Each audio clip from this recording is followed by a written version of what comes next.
Hello student, कैसे हैं आप सब लोग। आई होप आप सब लोग अच्छे होंगे। आपके अपने YouTube channel home science junction में आपका स्वागत है। हम करेंगे होम साइंस के लिए मॉक टेस्ट, जो कि आपके डीएसएसबी डोमेस्टिक साइंस के एग्जाम, एलटी ग्रेड के एग्जाम और बिहार पीजीटी के लिए बहुत ही ज्यादा हेल्पफुल क्लास ही रहेगी। तो हम क्लास को स्टार्ट करते हैं। फर्स्ट क्वेश्चन है आपका, कोलबर्ग के अनुसार नैतिक विकास का प्रथम स्तर क्या है। आपको ये बताना है कि कोलबर्ग के अनुसार जो नैतिक विकास का प्रथम स्तर है वो क्या है। ऑप्शन में है आपके कन्वेंशनल स्तर है, पूर्व कन्वेंशनल स्तर है, उत्तर कन्वेंशनल स्तर है या उपरोक्त में से कोई नहीं। तो इसका पहले हम राइट आंसर देख लेंगे। इसका जो राइट आंसर हो जाएगा वो हो जाएगा ऑप्शन बी, यानी कि पूर्व कन्वेंशनल स्तर। देखिए, कोलबर्ग ने क्या किया है, नैतिक विकास के 3 स्तर दिए हैं। कितने? 3 स्तर दिए हैं, 6 चरण दिए हैं। तो 3 स्तर कौन सा है? पहले में आ जाता है आपका पूर्व कन्वेंशनल, ठीक है। पूर्व कन्वेंशनल के बाद जो इसका दूसरा होता है वो होता है कन्वेंशनल और थर्ड होता है उत्तर कन्वेंशनल। और 3 ये आप लोग ध्यान रखिएगा कि कोलबर्ग जी ने क्या दिए हैं, 3 तो क्या दिए हैं, 3 स्तर दिए हैं, 6 चरण दिए हैं, ठीक है। अगला क्वेश्चन देखते हैं हम। क्वेश्चन है आपका, कितने माह तक कोशिका विकास को भ्रूण कहा जाता है। तो कितने मंथ तक कोशिका विकास को एम्ब्रियो कहा जाएगा, आपको ये बताना है। 2 माह तक, 3 माह तक, 4 माह तक या इनमें से कोई नहीं।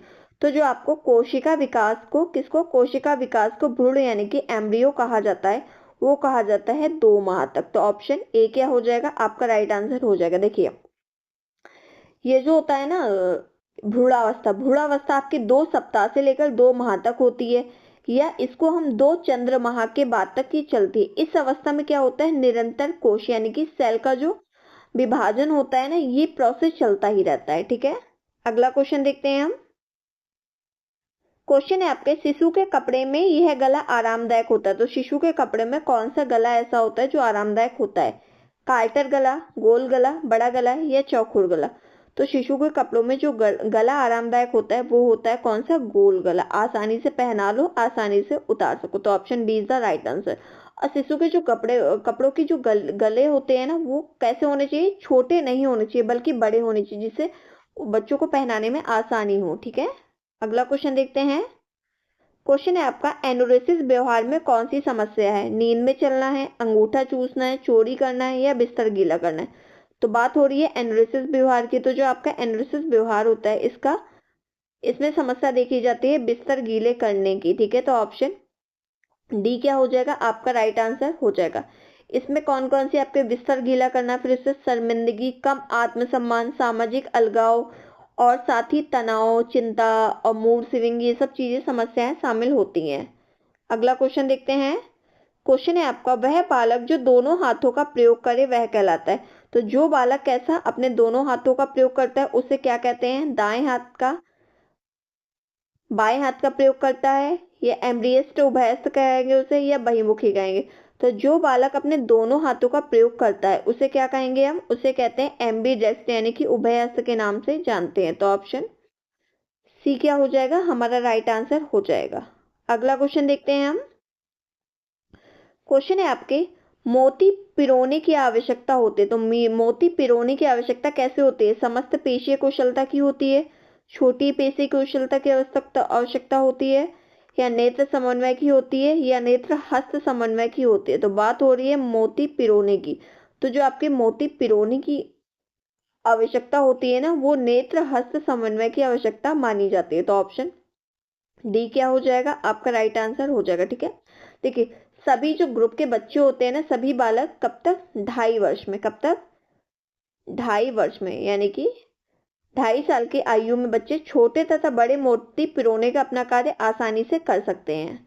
बाद में क्या होता है, इनके स्किल्स में इंप्रूवमेंट होता है। अगला क्वेश्चन देखते हैं। क्वेश्चन है, ध्वनिग्राम को एक साथ कर उन्हें शब्द बनाने के ध्वनिग्राम होते हैं के लिए मिलाया जाता है, तब रूपग्राम बनता है जहां ऑप्शन में लकारी वाले, भाषा बनाने वाली ध्वनि, तुतलाने वाले या कुंजन करने वाली ध्वनि। ये क्वेश्चन आपका कुछ गड़बड़ है। देखिए, ये जो क्वेश्चन है ना आपका, ठीक है, ये क्वेश्चन आपका थोड़ा गड़बड़ लग रहा है। ये क्वेश्चन आपका ये हो जाएगा। देखिए, क्वेश्चन आपका ये है, देखिए क्या है, ध्वनिग्राम को एक साथ कर उन्हें शब्द बनाने के ध्वनिग्राम कहते हैं, ठीक है। और रूपग्राम तब बनता है जहां क्या किया जाता है, तब बनता है जब ध्वनिग्राम को मिलाया जाता है। ये क्वेश्चन है आपका। तो इसमें राइट आंसर क्या हो जाएगा, आपको ये बताना है। तो देखिए इसमें जो आपका राइट आंसर हो जाएगा वो आपका क्या होगा, आप लोग ये बताइए कमेंट सेक्शन में जल्दी से। ठीक है, इसका जो राइट आंसर हो जाएगा वो हो जाएगा भाषा बनाने वाली ध्वनि। तो option B is the right answer. देखिए जब ध्वनिग्राम को एक साथ कर उन्हें शब्द बनाने के लिए मिलाया जाता है तब रूपग्राम बनता है, जहां भाषा बनाने वाली ध्वनिग्राम होते हैं। ठीक है, अगला क्वेश्चन देखते हैं। क्वेश्चन है आपका, व्यक्तिगत परीक्षण का प्रकार है किसकी, इंडिविजुअल टेस्ट का प्रकार क्या है। आर्मी अल्फा परीक्षण है, क्विलमल एंडरसन बुद्धि परीक्षण है, आर्मी बीटा परीक्षण है, या वेस्वल वैल्यू परीक्षण है। तो बात हो रही है व्यक्तिगत परीक्षण के प्रकार की। तो आपका व्यक्तिगत परीक्षण प्रकार के अंतर्गत आ जाता है आपका वैश्वर वैल्यूअल परीक्षण, यानी कि option D is the right answer. ये क्या होता है, ये व्यक्तिगत परीक्षण का एक प्रकार होता है। व्यक्तिगत परीक्षण जो होता है वह यह मापता है कि आपने मनोविज्ञान की बुनियादी अवधारणाओं और विचारों को एक विज्ञान के रूप में और सीखने को एक मनोवैज्ञानिक घटना के रूप में कितनी अच्छी तरीके से उसको समझा है। ठीक है, अगला क्वेश्चन देखते हैं। क्वेश्चन है हमारा, यह बच्चे का अधिकार नहीं है, क्वेश्चन में नहीं है, इस बात का विशेष ध्यान रखिएगा। तो 16 वर्ष की आयु तक किसी भी खतरनाक रोजगार से सुरक्षित रहने का अधिकार, उनकी आयु या शक्ति के लिए अनुपयुक्त व्यवसाय में प्रवेश करने की आर्थिक अनिवार्यता और यौन शोषण में संरक्षित रहने होने का अधिकार, स्वस्थ तरीके से विकसित होने के लिए समान अवसरों पर सुविधाओं का अधिकार, या 6 से 14 वर्ष की आयु वर्ग के सभी बच्चों के लिए निःशुल्क और अनिवार्य प्रारंभिक शिक्षा का अधिकार। तो बात हो रही है यह बच्चे का अधिकार नहीं है। तो बच्चे का अधिकार कौन से नहीं है, 16 वर्ष की अधिक आयु तक किसी भी खतरनाक रोजगार से सुरक्षित रहने का अधिकार, ये नहीं के अंतर्गत आ जाएगा। ठीक है, इसलिए ये आपका राइट आंसर हो जाएगा। तो option A is the right. देखिए नहीं पूछा हुआ है तो नहीं वाला ये भी है, क्योंकि सुरक्षित रहने का अधिकार उसको होता है। तो ये ऑप्शन क्या हो जाएगा, आपका राइट आंसर हो जाएगा। देखिए 16 वर्ष की आयु तक किसी भी खतरनाक रोजगार से सुरक्षित रहने का अधिकार यह बच्चे का अधिकार नहीं है, क्योंकि 14 वर्ष की आयु तक किसी भी खतरनाक रोजगार से सुरक्षित रहने का अधिकार है, ना कि 16 वर्ष तक। ठीक है, अगला क्वेश्चन देखते हैं। क्वेश्चन है आपका, कोशिका के जीवन का मूल अधिकार, मूल आधार मुख्य रूप से क्या है जिसके ना रहने पर कोशिका मृत मानी जाती है। माइटोकॉन्ड्रिया है, केंद्रक है, सेंट्रियोल है, या जीवद्रव है। तो राइट आंसर हो जाएगा आपका इसमें केंद्रक। तो केंद्रक क्या होता है, आपका कोशिका का मूल आधार होता है जिसके ना रहने पर कोशिका मृत मानी जाती है। अगला क्वेश्चन देखते हैं हम। क्वेश्चन है आपका, ऊतक तंतु के टूटने की क्रिया क्या कहलाती है। अपचय कहलाती है, संश्लेषण कहलाएगा, उपचय कहलाएगा, या पुनरुत्पादन कहलाएगा। तो देखिए बात हो रही है किसकी, ऊतक तंतु के टूटने की। तो ऊतक तंतु के टूटने की क्रिया अपचय कहलाती है। तो ऑप्शन ए क्या हो जाएगा, आपका राइट आंसर हो जाएगा। देखिए शरीर में भोज्य पदार्थों के टूटने तथा नए नए पदार्थों के निर्माण की क्रिया के सम्मिलित रूप को क्या कहते हैं, चयापचय कहते हैं। चयापचय के दौरान दो क्रियाएं होती हैं। क्या होता है, चयापचय के दौरान दो क्रियाएं होती हैं, यानी कि मेटाबॉलिज्म के दौरान दो प्रोसेस होते हैं। एक होता है अपचय जिसको हम कैटाबॉलिज्म कहते हैं, एक होता है हमारा उपचय जिसको हम एनाबॉलिज्म कहते हैं। कैटाबॉलिज्म क्या होता है, भोजन के टूटने और विभक्त होने की क्रिया जिसमें क्या होता है, भोज्य पदार्थ अपने सरलतम रूप में टूट जाता है, वो क्या कहलाता है, वो हमारा कैटाबॉलिज्म कहलाता है। और एनाबॉलिज्म होता है शरीर की निर्माणकारी क्रियाओं में भाग लेता है। ठीक है, अगला क्वेश्चन देखते हैं। क्वेश्चन है हमारा, न्यूरॉन क्या है। तो आपको ये बताना है जो न्यूरॉन है वो क्या है। यह एक प्रकार की तंत्रिका है। तंत्रिका कोशिका में पाया जाने वाला द्रव्य पदार्थ है। यह सूत्रों सहित तंत्रिका कोशिका है या पतले धागों का एक जाल है। बात हो रही है न्यूरॉन्स की। तो न्यूरॉन क्या है, न्यूरॉन होते हैं यह सूत्रों सहित तंत्रिका कोशिका है। क्या है, यह सूत्रों सहित तंत्रिका कोशिका है। तो ऑप्शन सी आपका राइट आंसर हो जाएगा। न्यूरॉन या तंत्रिका कोशिका या तंत्रिका तंत्र की संरचना और कार्यात्मक इकाई है जो शरीर के विभिन्न भागों के बीच संकेतों को ले जाती है। ये कई प्रकार के सूत्र जैसे डेंड्राइट और अक्ष तंतु से बने होते हैं जो सूचना को क्या करते हैं, आदान प्रदान में हेल्प करते हैं। अगला क्वेश्चन देखते हैं। क्वेश्चन है आपका, एक पदार्थ जिसमें जीवाणु के साथ संयोजन करने और उन्हें फैगोसाइटोसिस के लिए अति संवेदनशील बनाने का गुण होता है, वह क्या है। भक्षक कोशिकीय है, एप्सोनिन है, प्रेसिपिटेन है, या एग्लूटिनिन है। तो इसमें जो राइट आंसर हो जाएगा वो हो जाएगा आपका ऑप्शन बी यानी कि एप्सोनिन। यह वह पदार्थ होते हैं जिसमें जीवाणु के साथ संयोजन कर उन्हें फैगोसाइट्स के लिए अति संवेदनशील बनाने का गुण ये होता है। ठीक है, अगला क्वेश्चन देखते हैं। अगर आपको क्लास अच्छी लग रही हो तो आप वीडियो को लाइक और शेयर जरूर कर दीजिएगा और लास्ट में अपना कमेंट सेक्शन में अपना स्कोर जरूर बताइएगा कि आपके कितने क्वेश्चन सही हुए हैं। क्वेश्चन है आपका, पर्यावरण संरक्षण एक्ट किस वर्ष पारित हुआ है? 1956 में, 1986 में, 1975 में या 1996 में? तो जो आपका पर्यावरण संरक्षण एक्ट आया वो आया था आपका 1986 में। तो ऑप्शन बी क्या हो जाएगा? आपका राइट आंसर हो जाएगा। और ये कब आया? 19 नवंबर को। ठीक है, कब आया ये आया आपका 19 नवंबर को आया था। 19 नवंबर 1986 को पर्यावरण संरक्षण एक्ट आया। और यह जो आया था ये भोपाल गैस रिसाव की घटना की प्रतिक्रिया में इस एक्ट को बनाया गया था और इसका उद्देश्य था पर्यावरण की सुरक्षा और सुधार करना। अगला क्वेश्चन देखते हैं। क्वेश्चन है आपका, प्रथम बाल गृह की स्थापना कब और कहां हुई? ऑस्ट्रेलिया 1725 में, न्यूयॉर्क 1887 में, इंग्लैंड 1870 में या जापान 1750 में?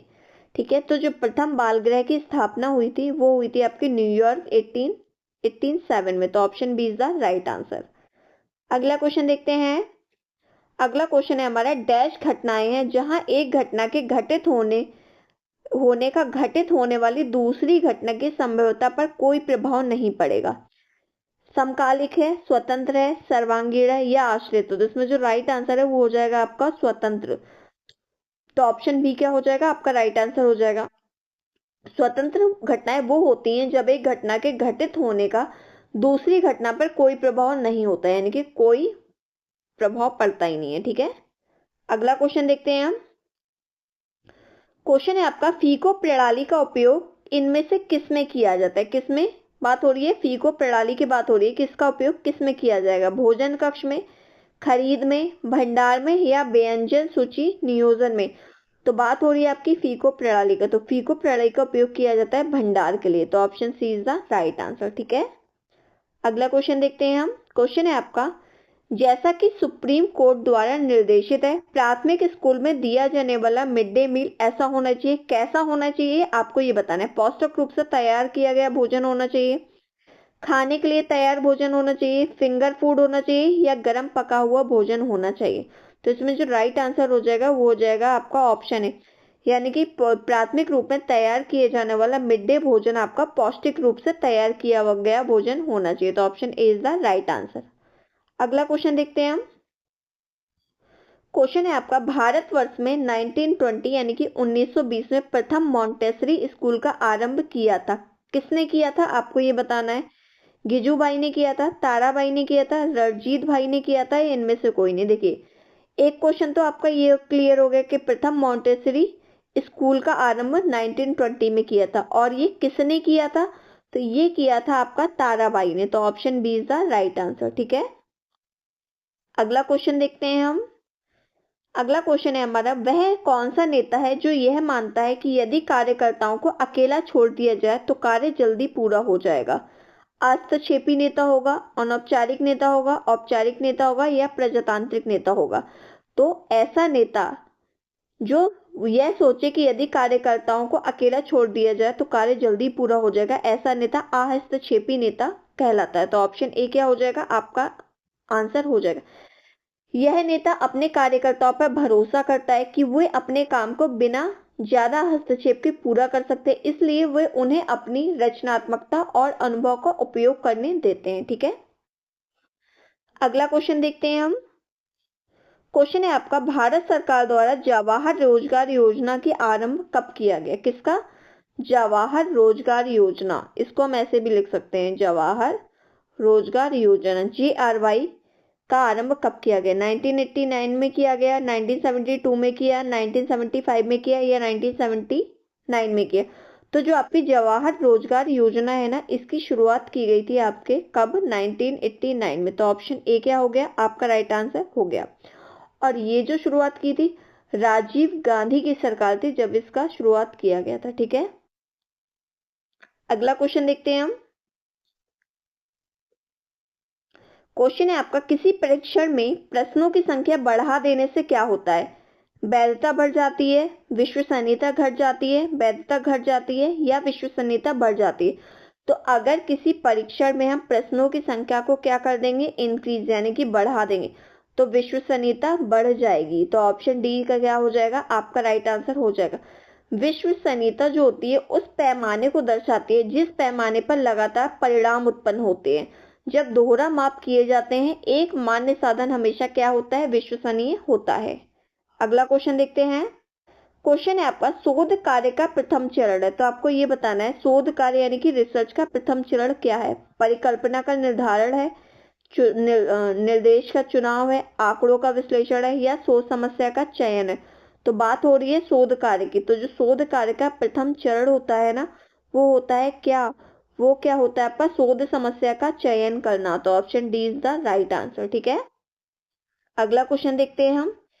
क्वेश्चन है आपका, खोज विधि ह्यूरिस्टिक विधि के जन्मदाता कौन है? सीवी रमन है, किलपैट्रिक है, आर्मस्ट्रांग है या मैरी क्यूरी है?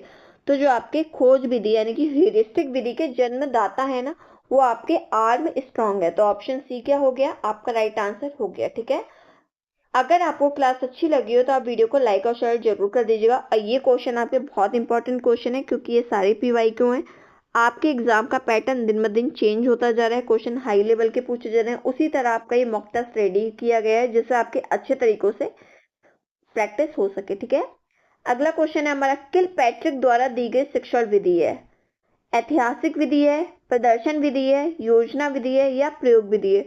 तो किसके द्वारा दी गई, किलपैट्रिक द्वारा जो दी गई शिक्षक विधि है वो विधि है आपकी योजना विधि। तो ऑप्शन सी क्या हो जाएगा, आपका राइट आंसर हो जाएगा। ठीक है, अगर हम किसी कार्य को प्रोजेक्ट के माध्यम से बनाएंगे तो क्या होगा, तो ये जल्दी और आसान और अधिक दिनों तक चलने वाली रहती है और इसमें कोई हानि भी नहीं होती है। ठीक है, अगला क्वेश्चन देखते हैं हम।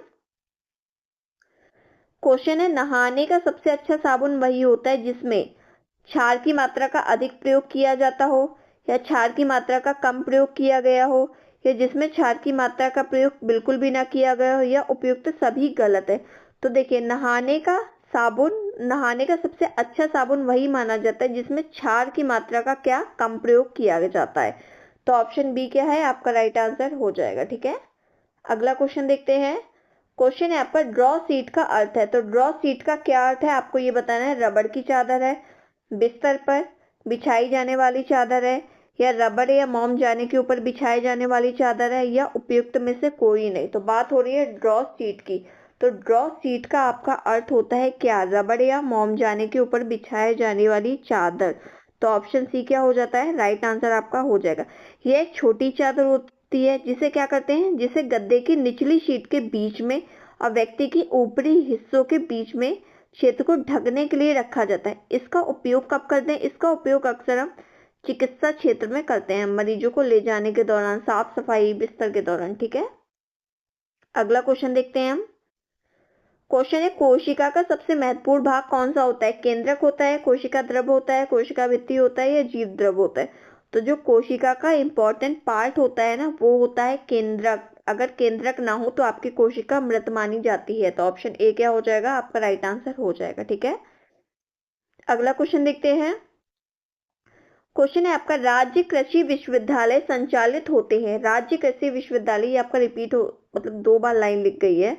तो आपको ये बताना है, राज्य कृषि विश्वविद्यालय संचालित होते हैं यूजीसी द्वारा, AIWEF द्वारा, ICAR द्वारा या CSIR द्वारा? तो जो आपके राज्य कृषि विश्वविद्यालय संचालित होते हैं ना, वो होते हैं आपके CSIR द्वारा। ठीक है, तो ऑप्शन डी क्या हो जाएगा, आपका राइट आंसर हो जाएगा। अगला क्वेश्चन देखते हैं हम। क्वेश्चन है आपका, डैश के डिजाइन परिधान की फुलनेस को नियंत्रित करते हैं और उसे आकार देते हैं, सीवन से, डार्ट से, फेसिंग से या लाइनिंग यानी कि अस्तर से? तो डिजाइन परिधान को फुलनेस और नियंत्रित करने का कार्य करते हैं, उसे आकार देते। तो क्या काम करते हैं, इसके लिए कार्य करते हैं डार्ट्स। तो ऑप्शन बी क्या हो जाएगा, आपका राइट आंसर हो जाएगा। ठीक है, डार्ट्स के डिजाइन परिधान की फुलनेस को क्या करते हैं, नियंत्रित करते हैं और उसे शेप देने का कार्य करते हैं। अगला क्वेश्चन देखते हैं हम। क्वेश्चन है आपका, नोबेल पुरस्कार विजेता मोहम्मद यूनुस के किस कार्य के लिए उनकी सराहना की गई है? सरकारी संघ, डेयरी विकास, साक्षरता को प्रोत्साहन या सूक्ष्म साख। तो जो आपके नोबेल पुरस्कार विजेता मोहम्मद यूनुस को सूक्ष्म किसके लिए उनकी सराहना की गई है? सूक्ष्म साख के लिए की गई है। तो ऑप्शन डी क्या हो जाएगा? आपका राइट आंसर हो जाएगा। ठीक है, अगला क्वेश्चन देखते हैं हम। क्वेश्चन है आपका, मोटी व नाटी महिला के लिए उपयुक्त वस्त्र है। तो मोटी व नाटी महिला के लिए यानी कि जो मोटी भी है उसकी हाइट कम भी है, तो ऐसी महिला के लिए उपयुक्त कपड़े कौन से होंगे? लंबी धारी वाले, लटकनशील वाली प्रकृति वाले, या आड़ी धारी वाले, या कड़ेपन युक्त कपड़े अच्छे होंगे? तो बात हो रही है किसकी? मोटी व नाटी महिला के लिए। तो जो मोटी और नाटी महिला होगी उसके लिए लंबी धारी वाले वस्त्र अच्छे होते हैं। तो ऑप्शन ए क्या हो गया? आपका राइट आंसर हो गया। देखिए, जो आपके लंबी धारी वस्त्र वाले वस्त्र होते हैं ये आपको लंबाई में ज्यादा दिखाते हैं, यानी कि जो कैसे लोग हों जिनकी हाइट कम होने लंबी धारी वाले वस्त्र बने चाहिए। और जो इस टाइप के धार होते हैं ना, आड़ी धारियों वाले, ऐसे वस्त्र जिनकी हाइट ज्यादा हो उनके लिए उपयुक्त होते हैं, क्योंकि ये चौड़ाई का भाव प्रकट करते हैं और ये लंबाई का भाव प्रकट करते हैं। अगला क्वेश्चन देखते हैं हम।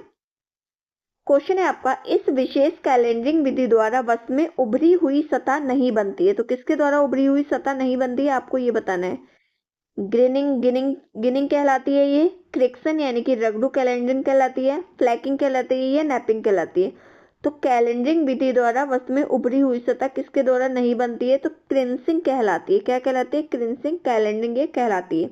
देखिए, कैलेंडरिंग जो होती है, क्रिंसिंग कैलेंडरिंग प्रक्रिया इस्त्री करने का एक व्यापक रूप होता है, यानी कि क्या? आयरन करने का। आयरन प्रक्रिया में एक छोटी इस्त्री का प्रयोग किया जाता है। कैलेंडरिंग प्रक्रिया में वस्तु को स्टील के भारी भरकम रोलर्स के बीच में से होकर गुजारा जाता है, और ये रोलर्स आपके गर्म होते हैं। तो गर्म रोलर्स के बीच में से जब वस्तु को गुजारा जाता है यानी कि निकाला जाता है, तो ये दबकर चिकने, चपटे और चमकदार और सॉफ्ट हो जाते हैं। तो ये क्या कहलाता है? ये कैलेंडरिंग का प्रोसेस कहलाता है आपका। और कैलेंडरिंग प्रोसेस के दौरान 1 मिनट में आपके 140 मीटर कपड़ा चिकना किया जाता है। कितना? 1 मिनट में 140 मीटर कपड़ा चिकना किया जाता है। अगला क्वेश्चन देखते हैं हम। क्वेश्चन है आपका, यह कपड़ा सीधे तंतुओं से बनाया जाता है। तो सीधे तंतुओं से कौन सा कपड़ा बनाया जाता है? टैप्टेड कपड़ा, लैमिनेटेड कपड़ा, ब्रेडेड कपड़ा, या फेल्ट कपड़ा? जो सीधे तंतुओं से कपड़ा बनाया जाता है वो आपका फेल्ट कपड़ा होता है। तो ऑप्शन डी क्या हो जाएगा? आपका राइट आंसर हो जाएगा। फेल्ट कपड़े को ये नमदा भी कहते हैं। ठीक है, नमी, ताप और दाब द्वारा ऊनी रेशों को आपस में उलझाकर जमाना ही क्या कहलाता है? फेल्टिंग कहलाता है। अगला क्वेश्चन देखते हैं। क्वेश्चन है आपका, फ्लैक्स के पौधे के लिए डैश प्राप्त करने के लिए रिपलिंग की जाती है। तो फ्लैक्स के पौधे के लिए क्या प्राप्त करने के लिए रिपलिंग की जाती है? बीज प्राप्त करने के लिए, तने प्राप्त करने के लिए, पौधा प्राप्त करने के लिए, या लिनन प्राप्त करने के लिए? तो इसमें ऑप्शन डी आपका राइट आंसर हो जाएगा, यानी कि लिनन। ठीक है, फ्लैक्स के पौधे के लिए लिनन प्राप्त करने के लिए उसकी रिपलिंग की जाती है। तो ऑप्शन डी क्या हो गया? आपका राइट आंसर हो जाता है। रिपलिंग की प्रोसेस में क्या होता है? तने से बीज और पत्तियों को अलग किया जाता है, जिससे रेशे निकालने के लिए पौधे के तने का बाकी हिस्सा रेडी हो सके। अगला क्वेश्चन देखते हैं हम। क्वेश्चन है हमारा, खाली कैलोरी से क्या तात्पर्य? कौन सी खाली कैलोरी से? शून्य कैलोरी, सिर्फ कैलोरी, न्यूनतम कैलोरी, या उपयुक्त में से कोई नहीं? तो खाली कैलोरी का मतलब होता है सिर्फ कैलोरी, यानी कि ओनली कैलोरी। तो ऑप्शन बी क्या हो जाएगा? आपका राइट आंसर हो जाएगा। देखिए, शारीरिक, ये जो हमारा फिजिकल वर्क होता है ना, तो फिजिकल वर्क करने के लिए हमें जिस शक्ति की आवश्यकता होती है उसे ऊर्जा कहते हैं, वही हमारी सिर्फ कैलोरी होगी। अगला क्वेश्चन देखते हैं हम। क्वेश्चन है हमारा, भोजन शरीर में निम्न में से कौन सा कार्य करते हैं? शारीरिक कार्य करते हैं, सामाजिक कार्य करते हैं, मनोवैज्ञानिक कार्य करते हैं, या उपरोक्त सभी? तो इसमें जो राइट आंसर हो जाएगा वो देखते हैं हम। देखिए, भोजन शरीर में कौन सा कार्य करता है? अगर हम भोजन को ग्रहण करते हैं तो हमारा शरीर कैसे बनता है? मजबूत बनता है, हमें पोषक तत्व मिलते हैं जिससे हमारे शरीर को गतिशीलता मिलती है। तो शारीरिक कार्य तो करता ही करता है। सामाजिक कार्य में होता है, जैसे सामाजिक कार्य कौन सा होता है? गेट टुगेदर आपकी मीटिंग होती है तो उसमें क्या होता है? खाने पीने की भी व्यवस्था की जाती है, चाहे किटी पार्टी हो गई, शादी विवाह समारोह हो गया, मुंडन समारोह हो गया, या किसी के मरने पर तेरहवीं वगैरह होती है। तो ये भी क्या होता है? उसमें उसमें खाना ही तो होता है, भोजन ही तो होता है। तो ये सामाजिक कार्य में भी क्या होता है? अपनी भूमिका निभाता है। फिर आता है मनोवैज्ञानिक कार्य। खाना आप खा लेते हो, अगर सब लोग साथ में खाते हो तो एकदम कैसे अच्छी वाली फीलिंग आती है आपको मन में। तो एक मतलब मन में कैसे होते हैं? मनोवैज्ञानिक कार्य के लिए भी महत्वपूर्ण होता है। तो तीनों कार्य के लिए जब ये महत्वपूर्ण है तो ऑप्शन डी आपका राइट आंसर हो जाएगा, यानी कि उपरोक्त सभी। अगला क्वेश्चन देखते हैं हम। क्वेश्चन है आपका, पोषक तत्वों का अधिकांश अवशोषण कहाँ होता है? मुंह में होता है, आमाशय में होता है, छोटी आंत में होता है या बड़ी आंत में होता है? तो पोषक तत्वों का जो अधिकांश अवशोषण होता है वो होता है आपके छोटी आंत में। तो option C is the right answer. ठीक है, छोटी आंत पाचन और अवशोषण का मुख्य स्थल माना जाता है, जहां लगभग 90 से 95% पोषक तत्व और खनिज अवशोषित होते हैं।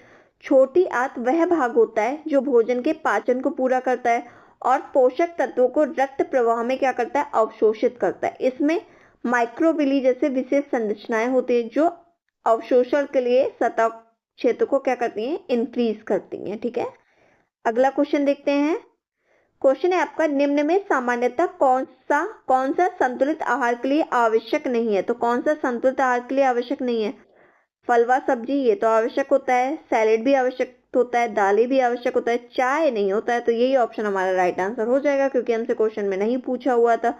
तो ऑप्शन डी क्या हो जाएगा? आपका राइट आंसर हो जाएगा। ठीक है, अगला क्वेश्चन देखते हैं हम। क्वेश्चन है आपका, निम्नलिखित में से किसके ऑक्सीडेशन से सर्वाधिक ऊर्जा प्रति ग्राम प्राप्त होती है? वसा के, प्रोटीन से, ग्लूकोज से या ग्लाइकोजन से? तो इसमें राइट आंसर तो सबको पता है, इसमें राइट आंसर हो जाएगा आपका ऑप्शन ए यानी कि वसा।